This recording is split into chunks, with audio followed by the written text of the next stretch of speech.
recording this in one session? You freaking bet.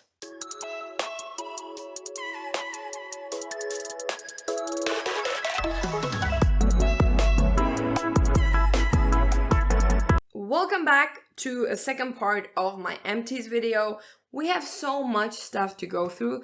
We still have moisturizers, SPFs, makeup, and hair care. Listen, I'm gonna start with moisturizers. The first one I have is the Inkey Skinbright moisturizer, which is supposed to be a brightening moisturizer, as the name kind of suggests. This is a really nice moisturizer.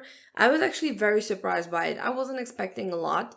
And I actually ended up loving it. And in the combo with like the Beauty Bay Vitamin C toner, that was like one of my favorite things to use together to get like a super just glowy, beautiful skin, but not feeling, you know, dewy or sticky or really heavy. This should brighten up your face, unify your skin tone, optimize moisture and hydration. So it's kind of like a, you know, multitasking product. In it, you have the Skinbright, which is supposed to be like kind of their patented ingredient for brightening up the skin.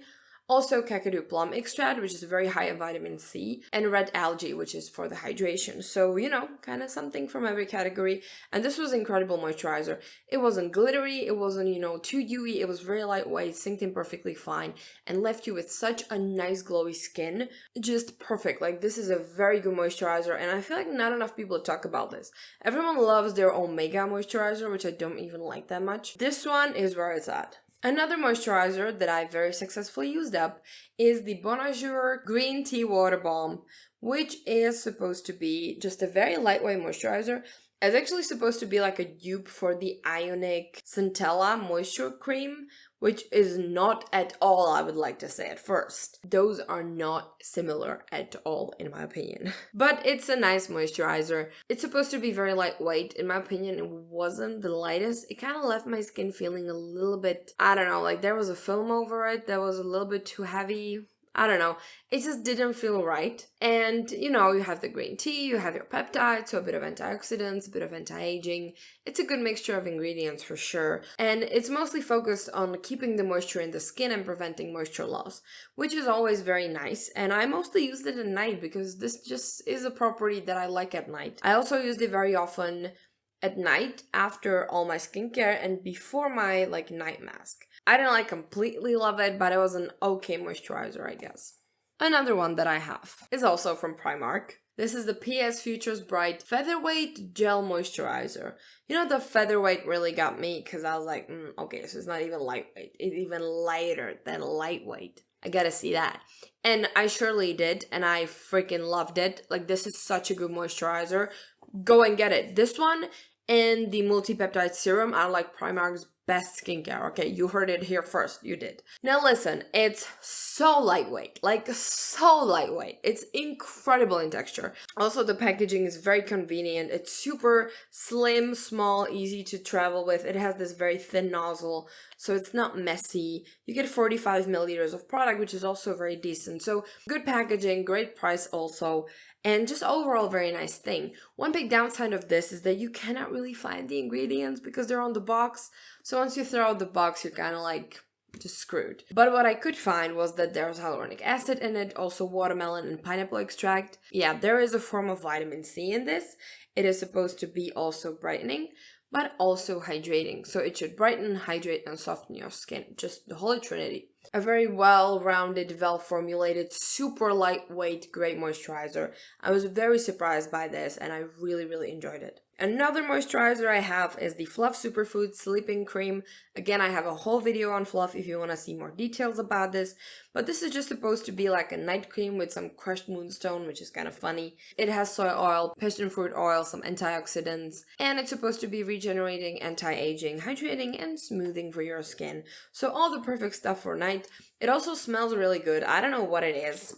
And I think it was supposed to be some kind of like sleep-inducing scent. I read somewhere. It just smells really good. The texture is really nice. It's not too thick, not too thin. It was a very basic nighttime moisturizer. I used it with a lot of different routines. So definitely a thumbs up for me. And the last moisturizer I have is probably not gonna surprise anyone. This is the XX Revolution Overnight Recovery Cream.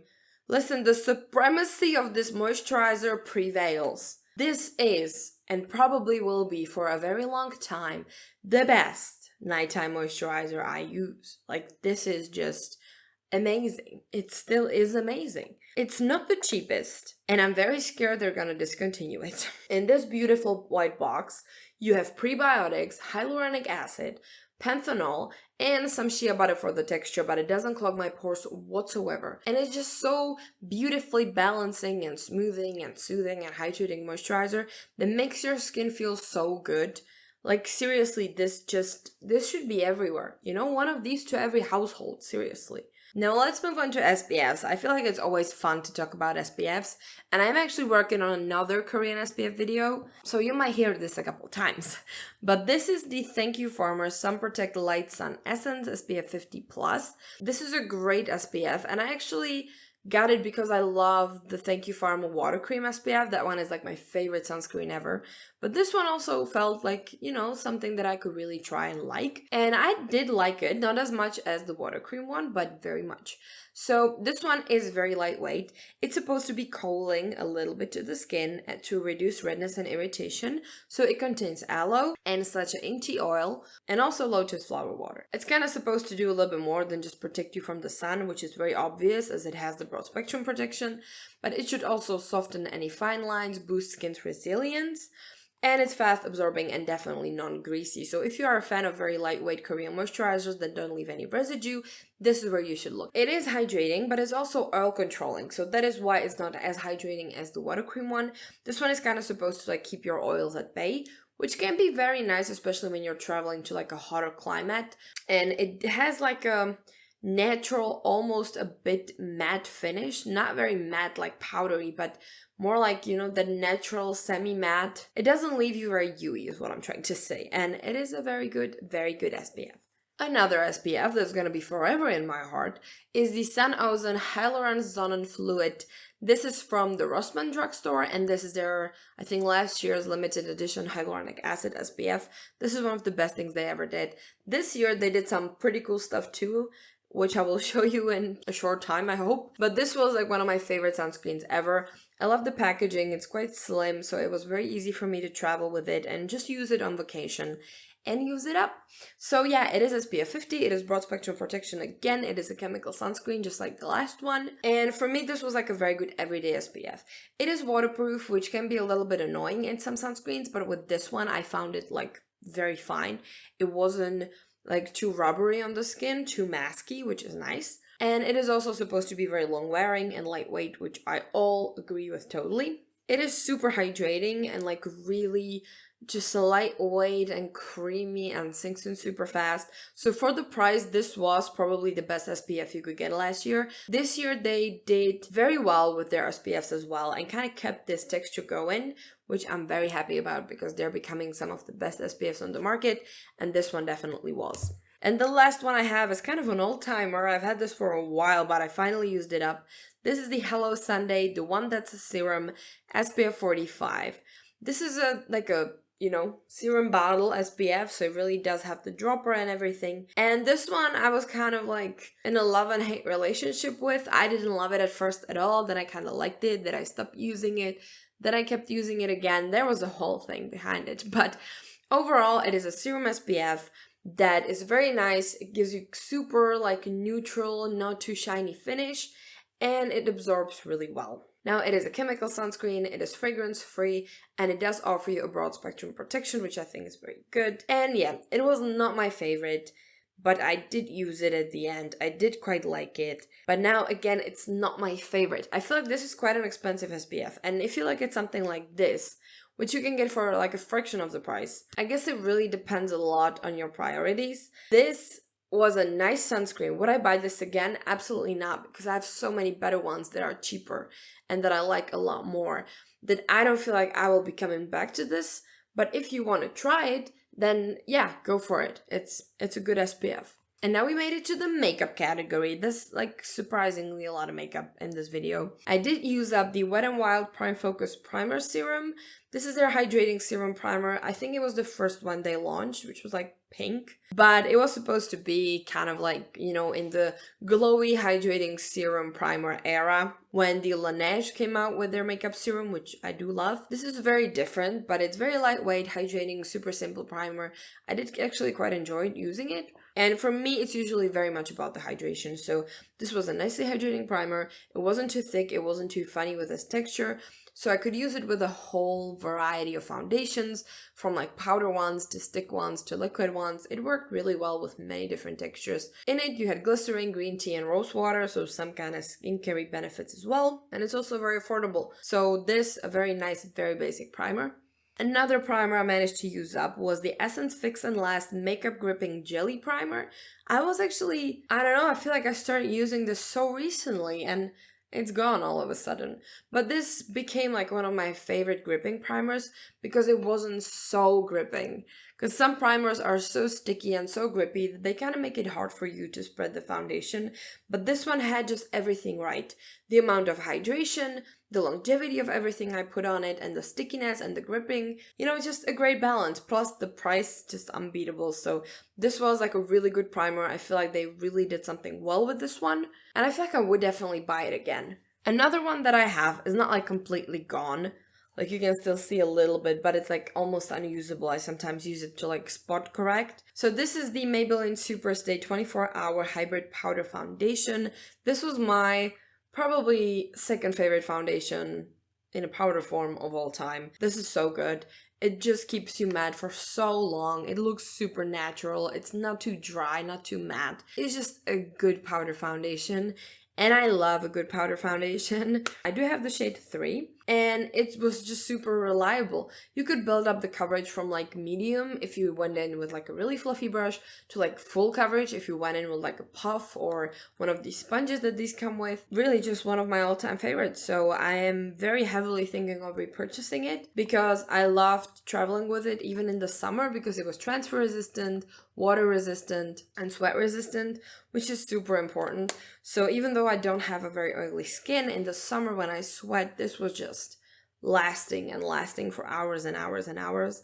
And it's just such a good powder foundation. So this one I feel like is definitely worth the hype. And I also used up this one.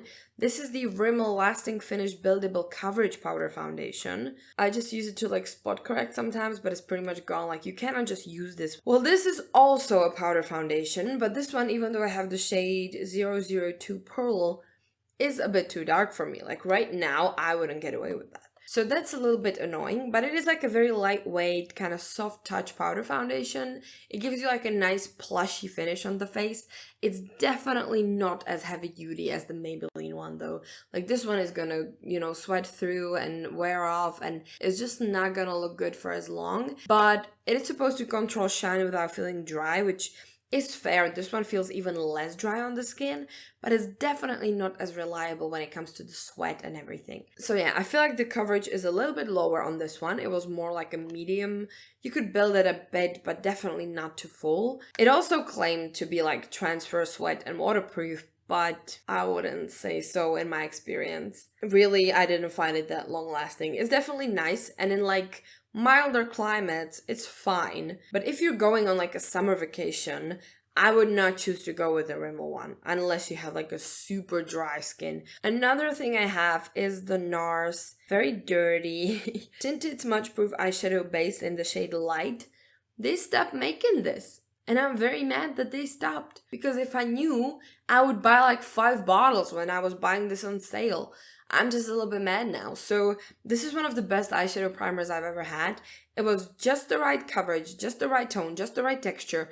It was just so good. It worked really well with all my eyeshadows. The lasting power of them was just amazing with this. And it was canceling out all of the darkness on my lids. So yeah, I think now they have just a clear one, but I really like the light one. And the last product of the day is the Eden Body Works Curl Hydration Conditioner with Hibiscus and Honey.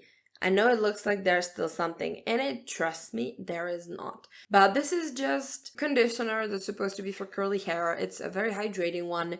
It is quite lightweight, but it doesn't have too much slip. So I was kind of like battling with it, whether I like it or not. It's supposed to be strengthening, hydrating, and also detangling. It does contain coconut oil, shea butter, hibiscus, aloe, and hydrolyzed keratin. So it also has protein in it a little bit. But for my hair, I was just not super convinced that it's great for me because I didn't really check the ingredients that thoroughly when I got it. And yeah, for me, the slip wasn't there, so detangling for my hair it was okay, but if you had like more tangly hair, I don't feel like this would be a good choice because it doesn't have a lot of slip. Also, I felt like there was a little bit of flash dry going on with the coconut, and shea butter I just don't really like in general because it weighs down my hair. In this conditioner, it wasn't so apparent to me, but then like in the long run, when I was using it like a couple washes in a row, I could kind of notice that my hair just wasn't springing up so well, and it was kind of like limp a little bit. So I don't know, I really like the smell. I do quite like the shampoo that comes like with it in a pair, but I feel like I would not repurchase this for my waves. It's just a bit too heavy, not enough sleepy. I'm just not 100% with the ingredients of this one. And I think we actually did it. We went through all of the empties in 2 videos. What a treat. So thank you very much for watching. Consider subscribing. And if you want to see more videos where I talk about my emptied out products with very short flash reviews like this, you can check out the playlist. Thank you so much. See ya!